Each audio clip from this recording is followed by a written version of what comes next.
There are many ways to end a film. Out of the 20 short films in the Singapore International Film Festival's Southeast Asian Short Film Competition, music, dialogue, and symbolism are often used.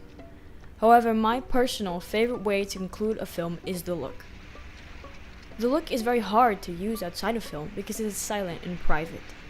It sticks in your mind for a very long time, even after the story ends.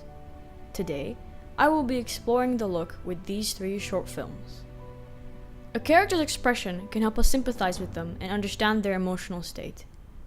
As Manila is Full of Men Named Boy by Andrew Stephen Lee nears its conclusion, it's hard not to feel sorry for Carlo, the protagonist.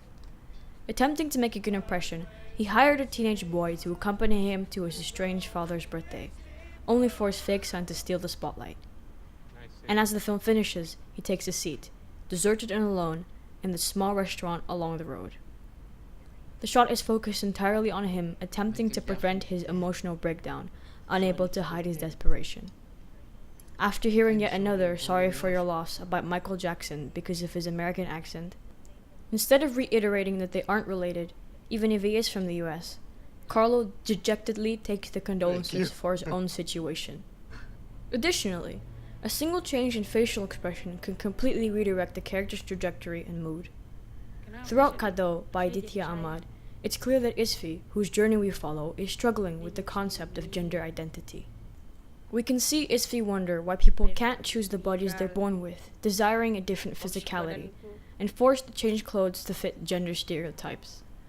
Characters within the same age range, especially Nita, accept this, but the adults still hold on to old gender roles. At the end, after meeting a transgender social escort on the street during a birthday celebration, hearing everyone else comment on the sex worker, a real masculine lady, is a reminder of the unavoidable truth. As Isfi's smile and laughter from the party transitions into quiet contemplation, we can feel the fear of the future forming. The look is powerful, and feels almost like a kickback to the reality which will sooner or later need to be faced. The look can also embody a reaction to specific moments, aiding the understanding of the past, present, and future. In Judgment by Raymond Ribe Gutierrez, a look of fear is sprawled across the protagonist, Joy's face as she sees her abuser, Dante, being taken to the hospital. We're on Joy's side, because it's her who went through the abuse and had to suffer, but her actions still cause damage. There is a loss of control which we, as passive viewers, aren't even sure she ever gained in the first place.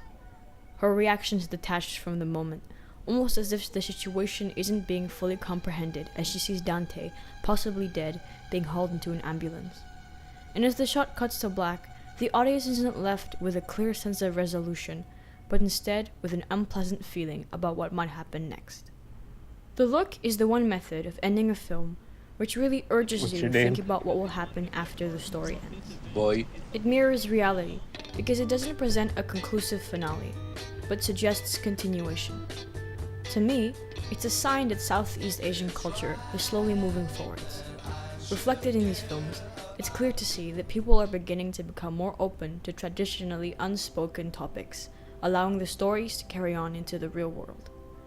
The look doesn't provide a perfect ending, but instead sticks with you and makes you wonder what will happen after the cameras have stopped rolling, which I think is a lot more effective.